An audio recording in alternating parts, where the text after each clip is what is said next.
নারায়ণগঞ্জ জেলা সাংবাদিক ইউনিয়নের সাধারণ সভা ২০২৪ অনুষ্ঠিত হল জেলা প্রেস ক্লাব ভবনের দ্বিতীয় তলায় সিনামন রেস্টুরেন্টে। ১৫ জুলাই বেলা ১১টায় শুরু হওয়া সাধারণ সভায় রিপোর্ট উপস্থাপন করেন নারায়ণগঞ্জ জেলা সাংবাদিক ইউনিয়নের সাধারণ সম্পাদক আমির হোসাইন স্মিথ। সাধারণ সভায় সাংবাদিক নেতৃবৃন্দ সাংবাদিক ইউনিয়নের সদস্যদের সাথে মত বিনিময় করেন। জায়গায় গেলে আপনার নেতৃবৃন্দরাও কিন্তু সম্মানিত জায়গায় চলে যাবেন। আর ইউনিয়ন যদি যারা এই নারায়ণগঞ্জ এখন জেলের শহর, এটা দিনে তারা এসেছেন আমাদের অনুষ্ঠানে, আমি তাদের প্রতি কৃতজ্ঞতা প্রকাশ করছি। সাংবাদিক ইউনিয়ন আজকে আমাদের সামনে যারা উপস্থিত তারা আমাদের একেবারে শ্রদ্ধাভাজন, আমাদের নেতা, যাদেরকে আদর্শ মেনে আমরা মফস্বল থেকে সাংবাদিক করে আসছি। আমি সকলকে আমার পক্ষ থেকে আমি আদাব এবং সালাম জানাচ্ছি। নেতৃবৃন্দ এবং সাংবাদিক ইউনিয়নের সদস্যবৃন্দ, আসসালামু আলাইকুম। আমি আলোচনা সমালোচনায় যাব না, আমি ধন্যবাদ জানানোর জন্য এখানে দাঁড়িয়েছি। প্রথমত যে আমাদের সাংবাদিক ইউনিয়নের সাধারণ সম্পাদক যে রিপোর্টটি করেছেন, এই রিপোর্টটা আমার কাছে মোটামুটি ভালোই হয়েছে। কিছুটা যদিও ক্লিয়ার রয়েছে, মানে সম্পূর্ণ হয়েছে এটা মনে হয় নাই, কারণ অনেক জায়গায় মনে হয়েছে যে এখানে আরও কিছু রয়ে গেছে। ফারুক ভাই, জি ভাই এবং আমার ভাই, সকলকে অনেক অনেক ধন্যবাদ। এবং উপস্থিত আমাদের নারায়ণগঞ্জ জেলা সাংবাদিক ইউনিয়নের সকল নেতৃবৃন্দ এবং সদস্যদের, আপনারা 2 বছরের কমিটি, এখন থেকে 2 বছরের রাখবেন দয়া করে।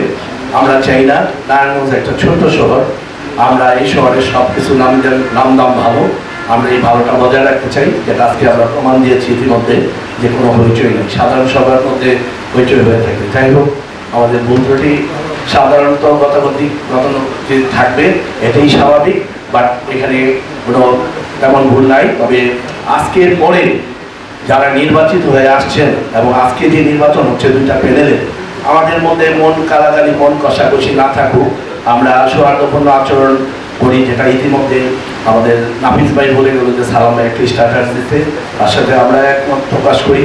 এবং আমিও চাই যাতে সুন্দরভাবে আমরা ইলেকশনটা করে একে অপরের কেউ কারণে অন্য চোখে না দেখি, আর চোখে না দেখি। নির্বাচন স্বচ্ছ হবে, পরিচ্ছন্ন হবে, নির্বাচনের মধ্যে কোনো রকমের ঝামেলা হবে না। স্বচ্ছতা আমরা প্রমাণ করে দিতে চাই যে নির্বাচনে কোনো রকমের কোনো দুর্নীতি হবে না, কিছুই না, 100% স্বচ্ছ নির্বাচন। 2 প্যানেল থেকে 2 জন আপনারা, যেহেতু দিকে প্যানেলে নির্বাচন হচ্ছে না, 2 প্যানেল থেকে 2 জন আপনারা ভোট শুরু থেকে শেষ পর্যন্ত নির্বাচন কমিশনের সামনে তারা বসে দেখবে যে নির্বাচন কমিশন কি করছে।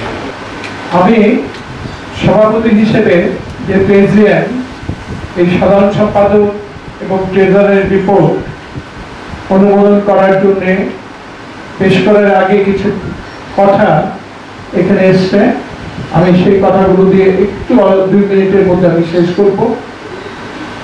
আমি যদি খন্দকার শাহ আলমের কথা দিয়ে শুরু করি, সেটি হচ্ছে আমাদের জায়গা বরাদ্দের বিষয়। আমার পাশে দীপ আজাদ ভাই আছেন, আমার পাশে আমাদের ওমর ফারুক ভাই আছেন।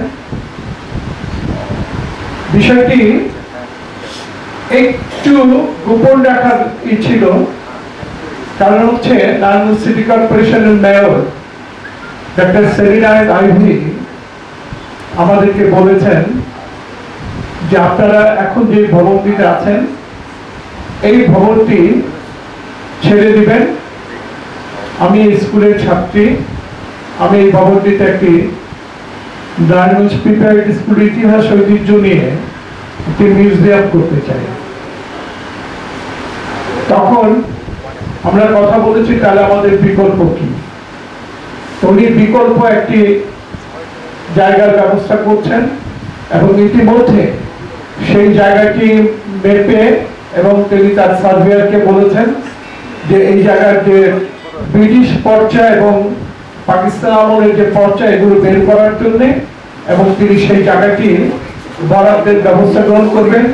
এবং দীপ আজাদ ভাই আছেন এখানে, তিনি একাধিকবার এই বিষয়ে কিন্তু নারায়ণগঞ্জ সিটি কর্পোরেশনের মেয়রের সাথে যখনই দেখা হয়েছে, ওমর ফারুক ভাই যখনই দেখা হয়েছে, এবং সর্বশেষ মাননীয় তথ্যমন্ত্রী তিনি যখন এসছেন তখন তার সামনে ওমর ফারুক ভাই মেয়রকে এই জায়গাটির ব্যাপারে রিমাইন্ড করেছেন যে এই জায়গাটি আমাদের দ্রুত দেন, আমরা যেন দ্রুত এই জায়গাতে একটি ভবন তৈরি করে ইউনিয়নের একটি স্থায়ী কার্যালয় হয়, এবং তারপরে আমরা বর্তমান যে এইটা ভবনটা আছে এটা আমরা ছেড়ে দেব।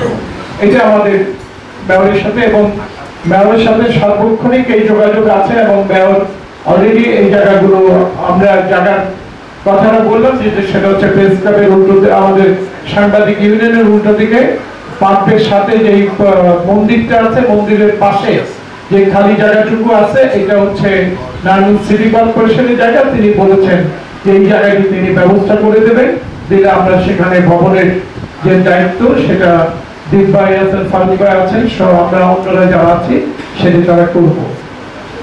Report Shahjahan Chowdhury, NAN TV, Narayanganj.